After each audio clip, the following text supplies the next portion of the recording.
Hello, how you doing? Have you heard references to activation functions such as ReLU, TanH, and Sigmoid?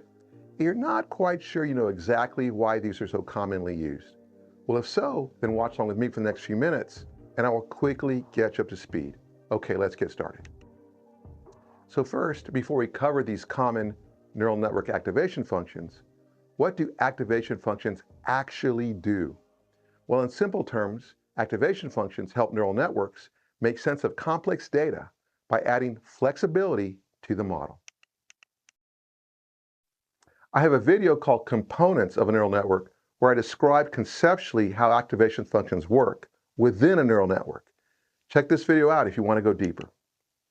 In summary, a neuron in an artificial neural network computes the weighted sum of all inputs, adds a bias term, and applies an activation function.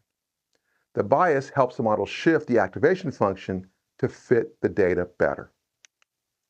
The activation function determines whether the neuron activates, passing its signal to the next layer in the artificial neural network. So in the real world, activation functions allow neural networks to capture complex patterns by introducing nonlinear transformations, making them more powerful than simple linear models. In this video, I want to introduce 5 common nonlinear activation functions. These include Sigmoid, TanH, ReLU, leaky ReLU, and softmax. So first, what is a sigmoid activation function? Well, it's an activation function used because it outputs values in a smooth S-shaped curve between 0 and 1, making it ideal for binary classification use cases. However, it can suffer from the vanishing gradient problem, which slow down learning in deep neural networks.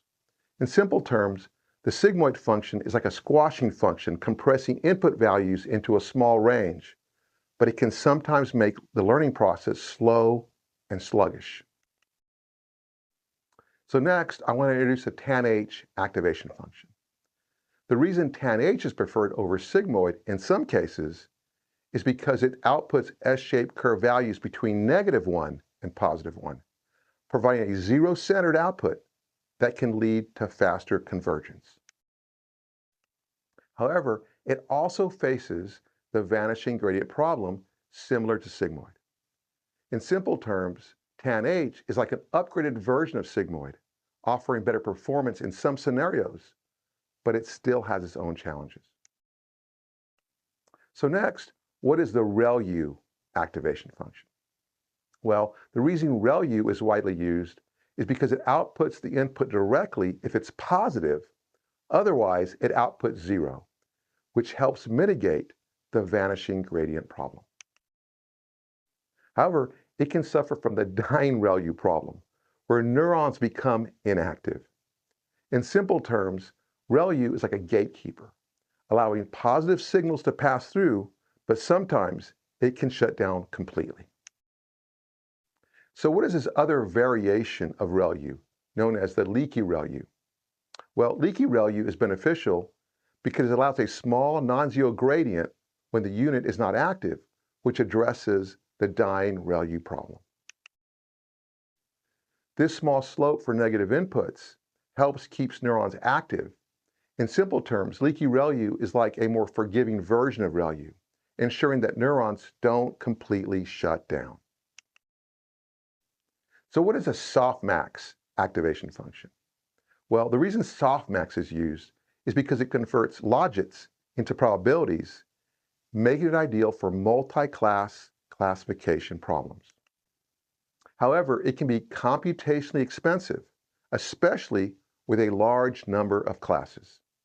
In simple terms, softmax is like a probability converter, turning raw scores into understandable probabilities, but it can be resource intensive.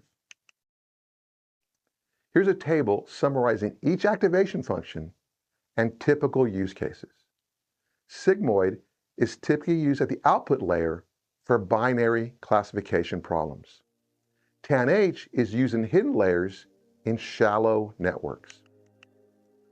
ReLU is your go-to in hidden layers for deep networks. Now, if you're using ReLU and you're seeing the dying neuron problem, then leaky ReLU is an alternative. And finally, we have softmax.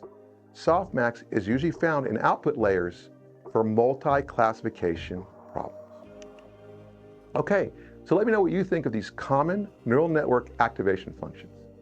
I hope this video helps guide you in selecting the right activation functions as you build your first neural networks. Feel free to share your comments below. I want to hear what you think about this topic. Okay, thanks for watching. This video, along with all the other videos in this place, are listed in the YouTube description. I invite you to watch other videos on my channel. If you like the way I'm sharing this content, please consider subscribing. When you subscribe, this really helps my channel grow. One last thing, we all love technology, and we're all excited about all the innovation with the cloud and machine learning and AI.